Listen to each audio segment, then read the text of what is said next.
from vintage treasures to sustainable style, Cara Bowles has been in the industry for over 30 years, and her love of collaboration is at the heart of this trail. Cara, thank you so much for joining us today. Woo!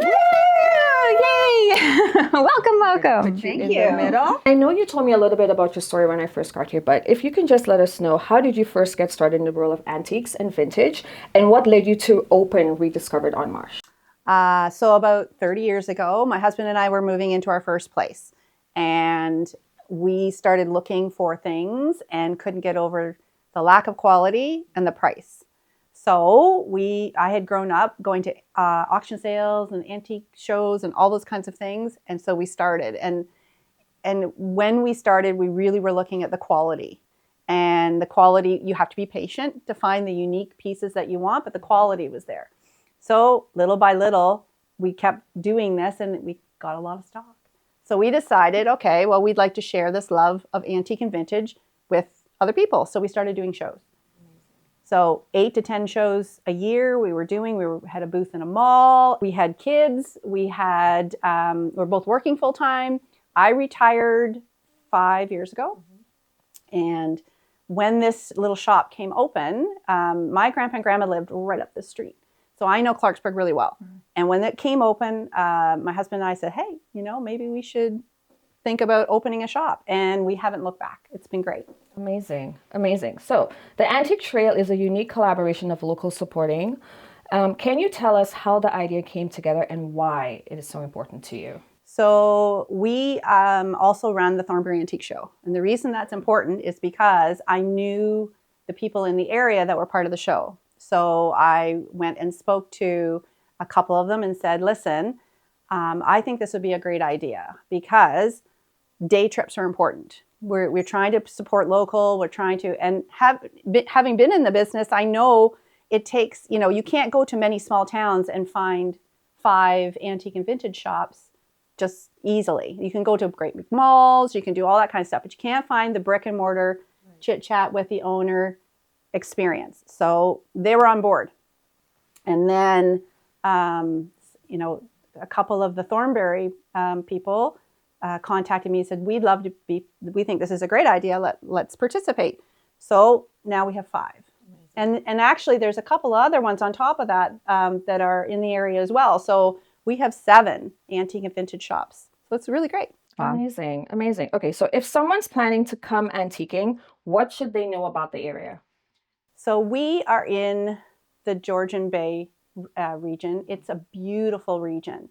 So just the drive is like lovely. But on top of that, it's a small town experience. So Clarksburg is a really quaint, lovely area. And we have not just antique and vintage in our area, but we're really well known for art galleries. There's some really great shops in the area. And it's just a different pace. It's a slower pace. You can enjoy unique because everything's unique. That's one thing about the trail. Every place that you go is absolutely unique. It's a collaboration. We're not in competition because everybody's things are one-offs.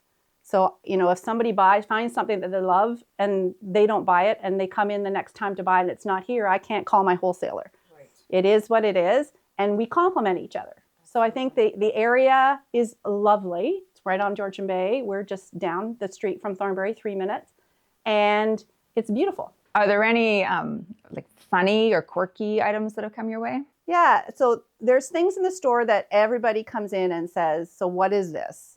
From little salt cellars to this morning, Janine, you came in and you walked over to an area. I like multiples, so there's usually multiples of whatever it is, if I can find them. And there were flower frogs. And flower frogs are glass. It would be better if I had one in my hand. Oh, let's go take a look. I'll just go grab one, hang on. Yeah, so these are flower frogs. So this morning, Janine was going, what is this? And yeah, they're flower frogs, and they, have been around a long time. I have some from the 1920s right up to the 1970s. And yeah, the best part about them is when you put the flowers in, the stems don't touch, and so they last longer. But you can use them for other things, like makeup brushes, because you don't want makeup brushes touching each other. Right. They also can be very kitschy and fun. This is a one from Adalta. It's really, really interesting. But yeah, there's a whole bunch of different kinds, but you can use them for lots of things. So those are kind of fun. They must make them as frogs though, because I have never seen a frog as a frog. It won't be antique. it won't be antique, but I feel like there's a loophole in the market there. There might be. I have no idea why they call them frogs, but there you go. Well, I think that we've talked about this stuff enough. Do you want to just give us a tour and you Sure. can just show us firsthand? I'd love to do that.